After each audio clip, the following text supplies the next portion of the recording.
Greetings world, we are Anonymous. Message to Donald Trump and our world leaders. How many more wars? How many more people have to die? Enough is enough. These strategic war games need to cease. This isn't a game and there are no winners. Your proxy wars are over. End this now. If you fail to heed this message, a third world war is inevitable. Millions will die and every single one of their deaths will be by your incompetence as so-called leaders. This is a call to every peace seeker, to every valuer of truth and honesty, to every being of unity and progress. You are the ones that must stand together and rise in the face of conflict. We can stand united and show that we will not allow ourselves to be used as pawns in a never-ending game of lies and adversity. The future of this species relies on the choices we make right now. The outcome of our actions will have a lasting impact on generations to come. Do not come to regret the future you created for your children and their children. This is your opportunity to make a difference and put peace above self-interests. To change and redesign the status quo. This is your chance to create something truly magnificent. We have learned that America is at a point of choosing. The media will say it is about choosing a president. But it really isn't. Our real choice is personal, and every generation must make the same choice. Will we continue to live in the past with what we know no longer works, or will we move forward to a new and better place? The people in state after state have made it clear. They cry out for a new path. Both with the same diagnosis, but both with very different paths to healing. Millions of Americans have chosen one outsider. We don't find our fuel in bundlers and special interests, but rather directly from the people. The wide-eyed youth of any age that haven't given up on the hope that tomorrow can and will be better. Ronald Reagan and Jack Kennedy were outsiders. They both represented a whole new vision and vibrancy. A new generation of ideas. Jack Kennedy looked forward instead of back to the first half-century of World War. He knew that America could dream and build if we were set free. Not tanks for war, but rockets for exploration. Reagan looked out to us, the most powerful force for innovation that the world has ever known. We found the new tech pioneers like Bill Gates and a young Steve Jobs. They had vision and the freedom to build a new world that at the time only they saw, and because they were free. They challenged the way and changed the way all of us live, work, and interact. Now it is our turn. This generation must first look inward to see who we really are, after years of being beaten down. Years of being told we couldn't, shouldn't, or wouldn't. This generation needs to answer a new set of questions. Can we? Should we? Will we? Are we still those people? Those dreamers and doers? Are America's greatest generations in our past? Or are our best days yet ahead? We must unite the Republican Party because doing so is the first step toward uniting all Americans. The question is not whether all Americans can or will agree on a majority of issues all of the time.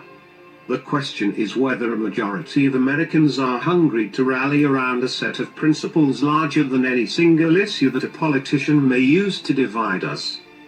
It's natural, when we talk about our nation's earliest days, that we focus our attention on the Declaration of Independence and the Constitution. And we can learn a great deal about a path forward by focusing on the passionate disputes and disagreements among our founding fathers, differences that were put aside only because of the weight and consequence of the foundational principles they sought to proclaim and the price to be paid if they failed to rise to the task. Today, as Republicans, we agree on a lot. And sure, areas of lesser agreement exist as well.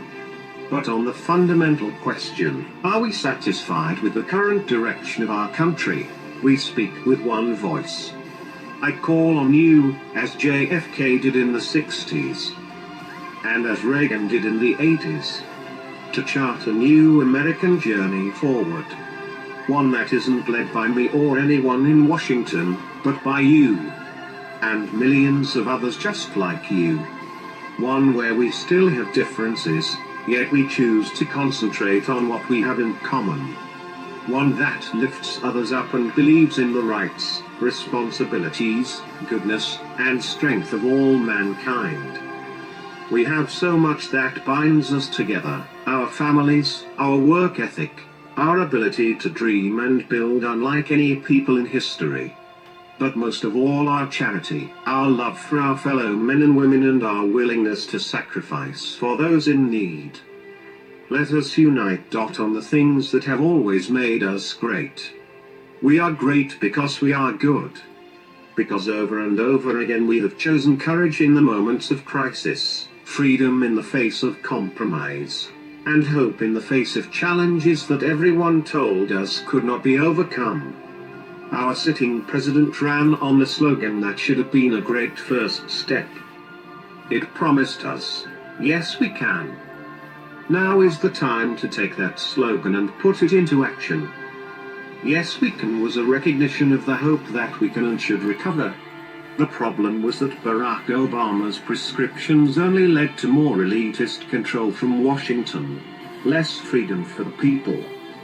But now is the time, as Americans, to once again reclaim that hope.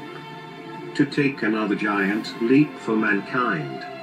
To speak the words with all the power and might that we can muster, and use the words that have changed the world time and again.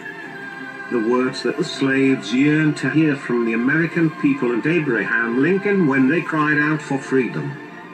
The words that Europe and Britain heard when they cried out for help defeating totalitarian evil in the 1940s. The words that led two men in North Carolina to be the first in flight, and half a century later the first man to reach the moon, and decades later, two men in their garage to come up with Apple. They are the words that will repair our tattered spirit, lift up our economy and those who are barely making it. They are the words that will vanquish the evil of ISIS, and return the rule of law. They are the words that when Americans come together and say with conviction, they change the world. They are the vision of this movement. Not yes we can, but now, yes we will. We will restore our spirit. We will free our minds and imagination. We will create a new and better world. We will bring back jobs, freedom, and security. We will find new ways to ignite an energy revolution with more jobs and greater choices. We will defeat the evil of Islamists and ISIS. We will live as neighbors, friends, and family in peace once again. We will heal the sick, feed the poor, and defend the defenseless. We will restore our rightful place in the world. We will do what Americans do best. We will live for others. We will change the world through the hope of freedom's enduring promise and our unrelenting spirit. You can be empowered, and in a digital age it is all the easier for your voice to be heard. Your choice is to govern your work, your education, your future. If only Washington will get out of the way. Join me on this journey of less talk and more action, because I know you. You may have been knocked down, but America has always been best when she is lying down with her back on the mat and the crowd has given the final count. It is time for us to get up, shake it off, and be who we were destined to be. Don't let anyone try to convince you otherwise. Here is the truth. You don't need me or any politician. But we do need each other, all of us, coming together as one, as we the people, because not only do we say, yes we can, beginning here and now, we pledge to each and every one of us, yes we will.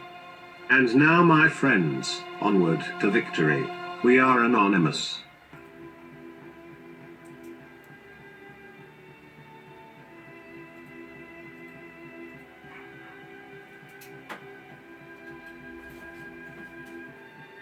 That's a long video.